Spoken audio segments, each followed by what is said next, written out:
blocks. These are remnants. This is debris from the buildings he's taken out over the course of the past hour or so prior to when these pictures were taken.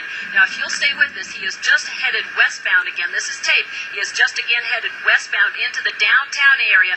Right there, may have taken out a radiator. He doesn't stop for light poles. He doesn't stop for buildings. He takes out the corner of the Copycat store. Again, this is right in downtown Granby. And then the Gamble store next to this became another prime target. He backed up while the radiator's smoking, while he has any power left. He's going to attack that Gamble's appliance store. Many of the stores, the buildings, the offices that we have seen him take out apparently seem to have some rhyme or reason to him, some kind of history, some kind of ongoing gripe that were part of his problem with the city officials and some of the other business owners in Granby. He's going to turn around here and make one last stand and shove that Caterpillar into the Gamble's appliance store. Lulu, according to some witnesses, that he reportedly also is armed with a machine gun. Can you see that from your vantage point? We think there's absolutely no truth to that. We were hearing different reports, some along those lines. We also heard reports that at one point they were trying to get an armor-piercing machine gun brought in from Hot Silver Springs, which is about 10 miles down the highway. That apparently was their thought as to what their only hope was as to how to stop this man.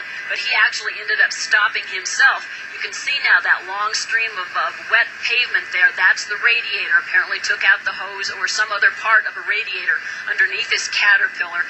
And he's going to make one last stand, go over the curb, and start punching his way into the Gamble store and into the back of that. When we left the area of Granby about 20 minutes ago, he had wedged himself in the back end of this store again, and apparently had taken out the radiator. He'd become immobilized, and we had SWAT team members trying to figure out how to get inside the Caterpillar. And is that where it stands right now, Lou? Have they gotten inside? Do you know? We don't know. We haven't been able to communicate with our crew on the ground up here. You can see he just is deliberate and determined, and nothing will stop him except his own equipment. What we're going to do, if you can stay with me now, he's going to make one last stand here. We're going to fast forward again and show you how far he gets, and then we'll take it up to where we actually have members of the Grant County SWAT team, the Sheriff's Office SWAT team, standing on top of the Caterpillar, trying to figure out how to get in.